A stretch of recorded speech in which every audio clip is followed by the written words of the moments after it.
Hello guys, எல்லாரும் இருக்கீங்க, எல்லாருக்கும் ரொம்ப நல்லா இருக்கீங்கன்னு நினைக்கிறேன். இன்னைக்கு நம்ம இந்த வீடியோல என்ன பார்க்க போறோம்னா, சென்னையில புதுசா ஒரு கார்டு இன்ட்ரடியூஸ் பண்ணி வச்சிருக்காங்க, சிங்கார சென்னை கார்டு அப்படின்னு சொல்லிட்டு. ஸோ இந்த கார்டு பாத்தீங்கன்னா metro train plus MTC bus எல்லாம் யூஸ் பண்ணலாம் அப்படின்னு சொல்லிருக்கீங்க. ஸோ இந்த கார்டை பத்தி ஃபுல் டீடைல்ஸ் சொல்ல போறேன். வீடியோ ஸ்கிப் பண்ணாம பாருங்க. வாங்க வீடியோக்குள்ள போகலாம். இந்த கார்டு வந்து நான் கிளாம்பாக்கம் பஸ் ஸ்டாண்ட் தான் வாங்கினேன். இந்த கார்டு வாங்குறதுக்கு என்னென்ன ப்ராசஸ் பார்த்தீங்கன்னா, உங்கள் நேமு அப்புறம் ஃபோன் நம்பர் சொன்னால் போதும், அவங்க ரெஜிஸ்டர் பண்ணிட்டு கார்டு கொடுத்துருவாங்க. கைஸ், நம்ம இந்த கார்டு வாங்கியாச்சு. இந்த கார்டோட ப்ரைஸ் பார்த்தீங்க அப்படின்னா ஃப்ரீ தான் நமக்கு. ஆக்சுவலி ரீசார்ஜ் அமௌண்ட் பார்த்தீங்க அப்படின்னா 100 rupees ஸ்டார்ட் ஆகுது.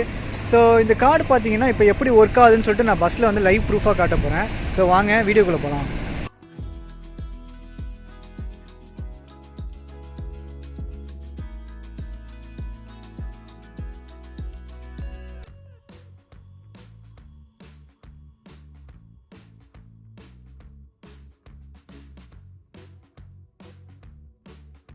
கைஸ், பஸ்ஸில் ஏறியாச்சு.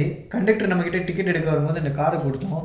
அவர் கார்டை வாங்கிட்டு ஜஸ்ட் ஒரு டேப் தான் பண்ணார். வித்தின் 3 secondsலேயே டிக்கெட் வந்துருச்சு. இந்த மாதிரி தான் கைஸ் இந்த கார்டை யூஸ் பண்ணணும். கண்டக்டர்கிட்ட நம்ம கார்டு கொடுத்தோம் அப்படின்னா அவங்க டேப் பண்ணி நமக்கு அப்படியே டிக்கெட் எடுத்து கொடுத்துருவாங்க. ஸோ இதுக்கு பின் நம்பரு அதெல்லாம் எதுவுமே தேவையில்லை. இது நீங்கள் யூஸ் பண்ணலாம், உங்கள் ஃபேமிலியில் யாரானா யூஸ் பண்ணலாம், உங்கள் ஃப்ரெண்ட்ஸ் யூஸ் பண்ணலாம். ஜஸ்ட் நீங்கள் இந்த கார்டை சேஃபாக வச்சுக்கணும், அவ்வளோதான். ஆக்சுவலி நான் 2 கார்டு வாங்கியிருந்தோம்.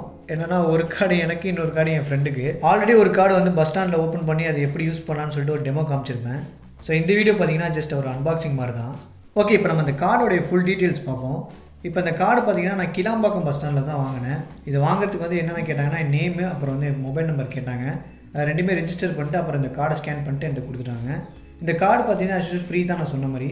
இதை வந்து ரீசார்ஜ் பண்ணுறதுக்கு ஸ்டார்டிங் பார்த்தீங்கன்னா 100 rupees கேட்பாங்க. முக்கியமாக நீங்கள் இந்த கார்டு வாங்க போகிறீங்கன்னா கையில் கேஷ் கொண்டு போங்க. ஏன்னா நீங்கள் கார்டு வாங்கினதுக்கு ரீசார்ஜ் பண்ணுவீங்க. ரீசார்ஜ் பண்ணுறதுக்கு வந்து ஆன்லைன் ட்ரான்சாக்ஷன் எதுவுமே அக்செப்ட் பண்ணிக்க மாட்டேங்கிறாங்க. ஜிபே, ஃபோன்பே அந்த மாதிரி கேஷாக இருந்தால் தான் அக்செப்ட் பண்ணிக்கிறாங்க. ஸோ அதனால் கேஷ் கொண்டு போங்க. ஸ்டார்டிங் ரீசார்ஜ் அமௌண்ட் பார்த்தீங்கன்னா 100லேருந்து வச்சுருக்காங்க. ஸோ 100லேருந்து நீங்கள் 200, 500, 1000 வரைக்குமே பண்ணிக்கலாங்கிற மாதிரி சொல்கிறாங்க. இந்த கார்டு ஆன்லைனில் எப்படி ரீசார்ஜ் பண்ணலாம்னா, ஃபோன்பேயில், பேடிஎம்மில், யோனோலாம் ரீசார்ஜ் பண்ணலாங்கிற மாதிரி சொல்லியிருக்காங்க.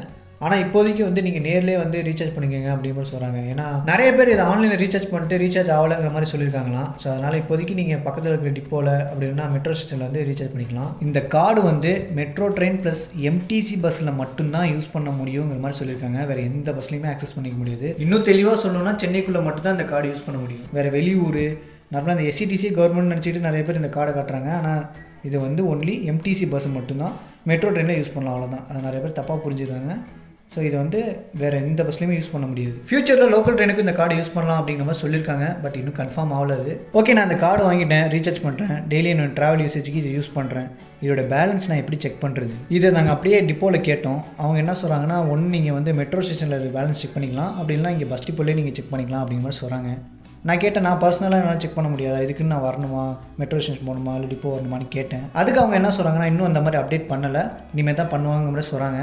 நான் என்ன பண்ணேன், இந்த கார்டோடைய கைட்லைன்ஸை சும்மா படித்து பார்த்தேன். ஸோ அவங்களோட வெப்சைட் உள்ள போயிட்டு ரெஜிஸ்டர் பண்ணிட்டு சும்மா ட்ரை பண்ணி பார்ப்போமேன்னு பார்த்தேன். லைக் இந்த மாதிரி ஓப்பன் ஆச்சு. அப்புறம் எனக்கு சர்வர் டவுன் ஆனாலும் திரும்பி பார்க்க முடியல. நான் அதை எப்படி செக் பண்ணேன் அப்படிங்கிறத சொல்கிறேன். ஃபஸ்ட்டு கூகுளில் transit.sp சர்ச் பண்ணுங்கள். அதில் ஃபஸ்ட் லிங்க்கை கிளிக் பண்ணி உள்ளே போனீங்கன்னா இந்தியாவில் எங்கெங்கெல்லாம் மெட்ரோ ஓடுதோ அதோட லிஸ்ட் அப்படியே காட்டும். நீங்கள் ஸ்க்ரோல் பண்ணி லாஸ்ட்டில் வந்தீங்க அப்படின்னா எம்டிசி கார்டு அப்படின்னு சொல்லிட்டு ஒரு ஆப்ஷன் இருக்கும். கீழே பார்த்தீங்கன்னா எஸ்பியோட இந்த சிங்கார சென்னை கார்டு இருக்கும். அதை கிளிக் பண்ணிங்கன்னா இந்த பேஜ் ஓப்பன் ஆகும். இந்த பேஜில் நீங்கள் ஆல்ரெடி யூஸ் பண்ணிக்கிங்க அப்படின்னா நார்மலாக லாகின் பண்ணிட்டு உள்ளே போனால், அப்படி இல்லைனா கீழே ரெஜிஸ்டர்னு ஒரு ஆப்ஷன் இருக்கும். அந்த ஆப்ஷனை கிளிக் பண்ணி உங்கள் யூசர் நேமு, ஃபோன் நம்பரு, அப்புறம் கார்டு நம்பர்லாம் கொடுத்து கேப்சா என்டர் பண்ணிங்க அப்படின்னா ஓடிபி கேட்கும். ஓடிபி என்டர் பண்ணதுக்கப்புறம் உங்கள் ப்ரொஃபைல் வந்துடும். அப்புறம் நீங்கள் செக் பண்ணி பார்க்கலாம். இந்த கார்டை டெய்லி யூஸ் பண்ண ஆரம்பிச்சாச்சு, அடிக்கடி வந்து ரீசார்ஜ் பண்ணுறோம் அப்படிங்கும்போது இதுக்கு எதுவும் எக்ஸ்ட்ரா ஃபீஸ் பிடிப்பாங்களா அப்படின்னு கேட்டால் அந்த மாதிரிலாம் எதுவும் பிடிக்க மாட்டாங்க. அதே மாதிரி இப்போ உங்கள் கார்டு தொலைஞ்சி போயிடுச்சு இல்லைனா உடஞ்சிச்சு அப்படின்னா, இந்த கார்டு புதுசாக வாங்கணும் அப்படின்னா ரீப்ளேஸ்மெண்ட் கார்டுன்னு சொல்லிட்டு அதுக்கு ஒரு 100 rupees வாங்குவாங்க. மற்றபடி இந்த ஆனுவல் ஃபீ அதெல்லாம் எதுவுமே கிடையாது. லுக் வைஸ் பார்த்தீங்கன்னா ஏடிஎம் கார்டு மாதிரியே தான் இருக்குது. இந்த வேலிடிட்டி கொடுத்துருக்காங்க, கார்டு நம்பர் இருக்குது. என்ன ஏடிஎம் கார்டில் பின்லாம் வச்சுருப்போம், இதில் பின்னு கிடையாது, அவ்வளோதான்.